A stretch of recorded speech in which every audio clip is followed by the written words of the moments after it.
Shipwrecked, Part 1.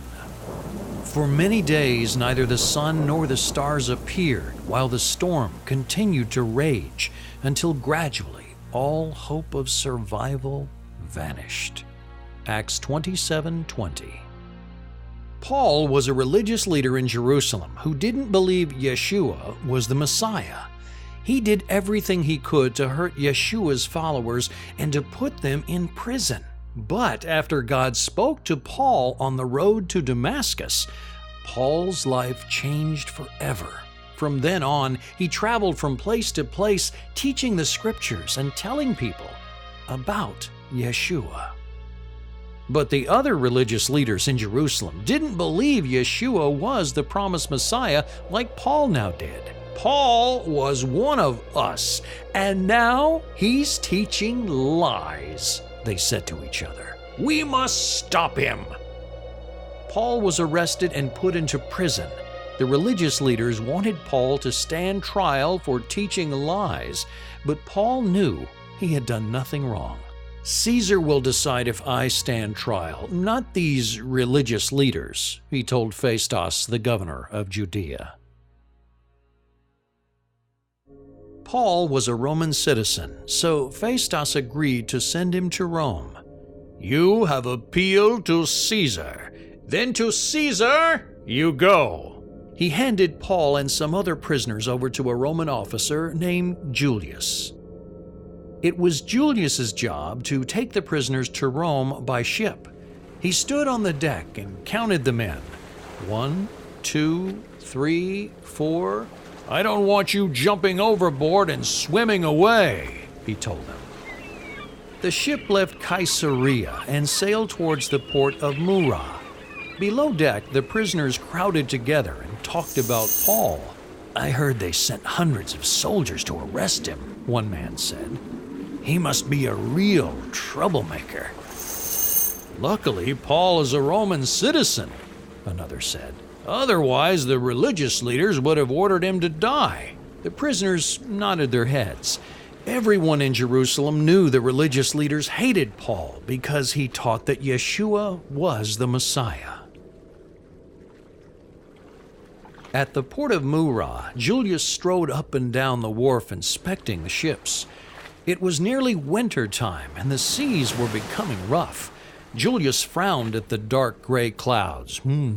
I need to find a bigger ship, he said. A grain freighter would be safer and faster than the small boat they had arrived on from Caesarea.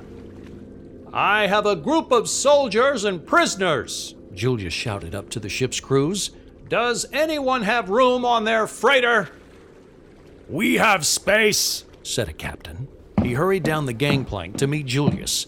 Julius bought tickets for the journey and marched Paul and the prisoners onto the ship. The captain wanted to leave Mura quickly. There were food shortages in Rome, and Caesar had offered lots of money to people who delivered grain during the dangerous winter months.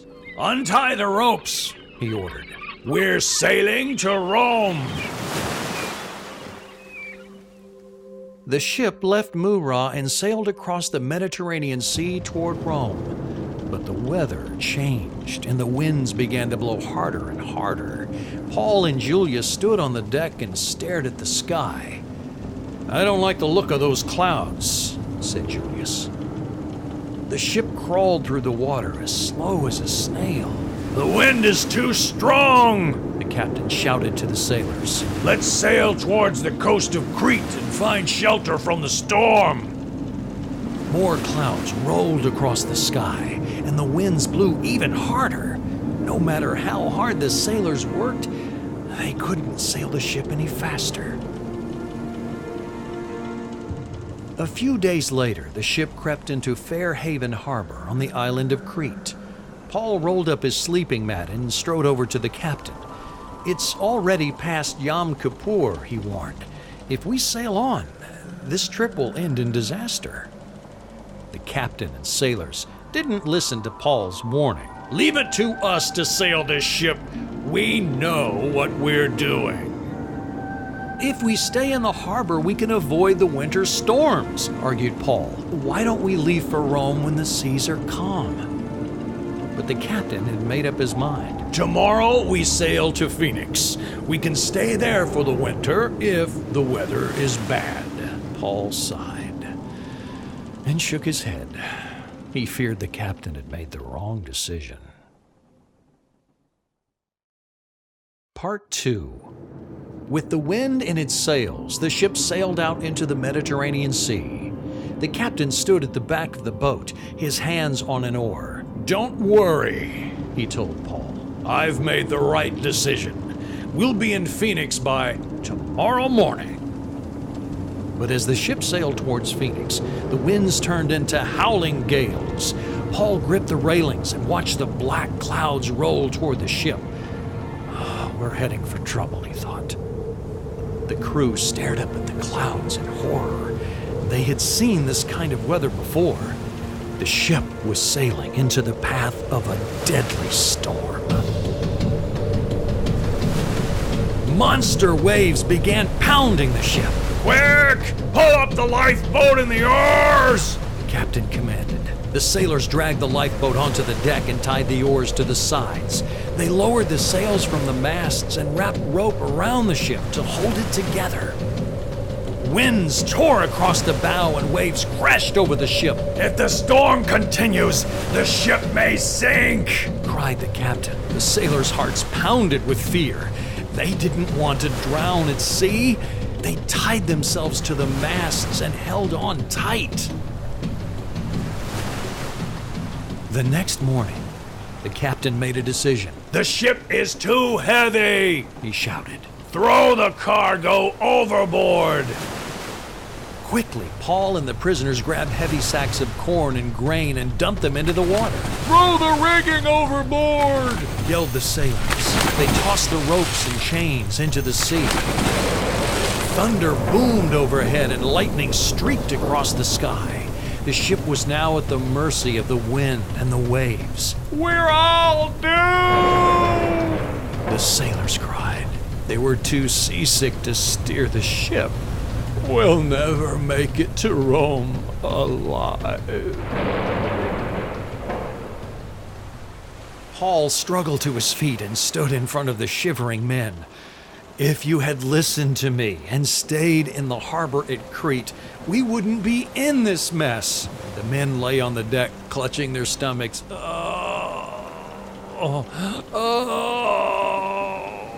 They were too sick to eat or say a word. But don't worry, said Paul. He turned to the captain. An angel from God told me I must stand before the Roman emperor. This ship will be driven ashore onto an island, but God will save us. The captain clung to the mast of the swaying ship and nodded his head. Oh, I hope Paul is right, he muttered. Anything is better than sailing through this terrible storm. He needed the sun and the stars to steer the ship, but thick black clouds covered the sky.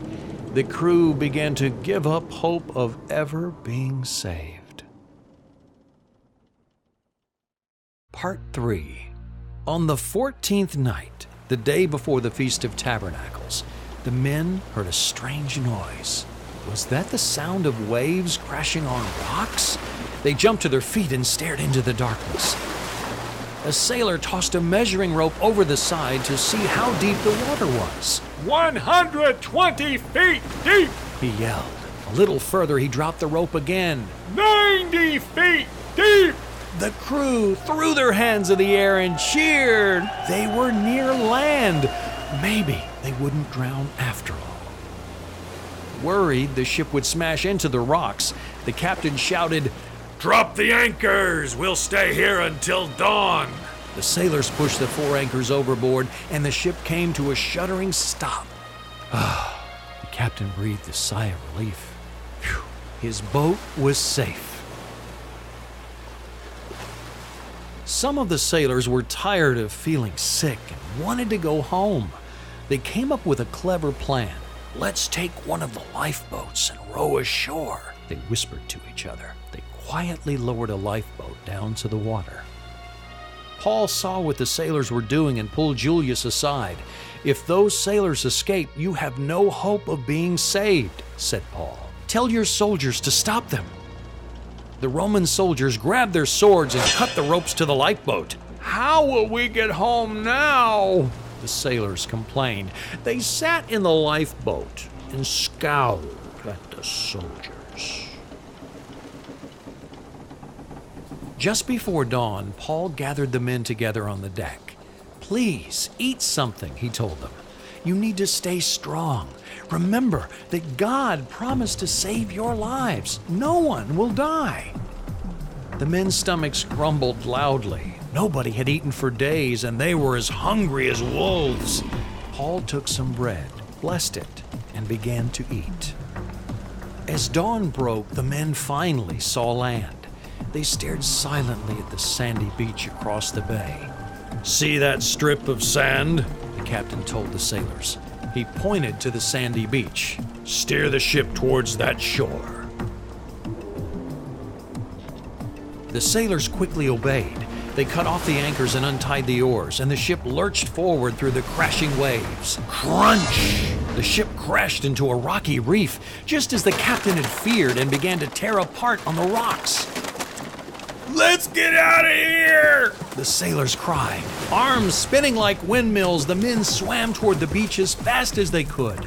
The Roman soldiers said to Julius, "Kill the prisoners so they don't escape." But Julius shook his head.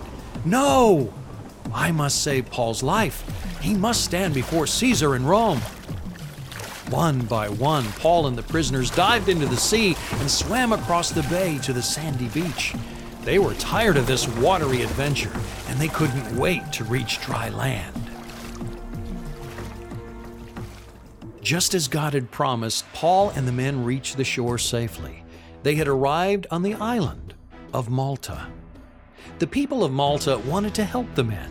They collected pieces of wood and made a huge bonfire so everyone could get warm. The men crowded around the fire, laughing and stamping their feet. Oh, they were happy to be warm and dry again. Paul was pleased to be on dry land for the Feast of Tabernacles. He quietly thanked God for saving the men's lives. As Paul warmed himself by the fire, a poisonous snake slithered towards him and bit him on the hand. "This man must be a murderer," cried the locals. "He survived the shipwreck, but he won't survive this snake bite." People watched Paul to see what would happen, but Paul tossed the snake into the fire without being hurt. Everyone shook their heads in amazement. "This man must be a god," they said. "How else could he still be alive?" Publius, the governor of Malta, gave the men a place to stay.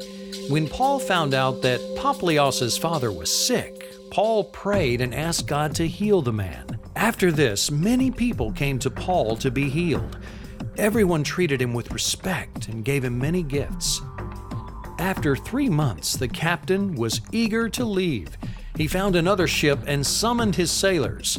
"We're leaving for Rome." The captain hadn't forgotten about Paul and the prisoners. "Get your men ready," he told Julius. Paul hurried down to the dock with the prisoners and boarded the ship. He had enjoyed helping the people of Malta, but God wanted him in Rome. It was time to stand before Caesar, the mighty Roman emperor.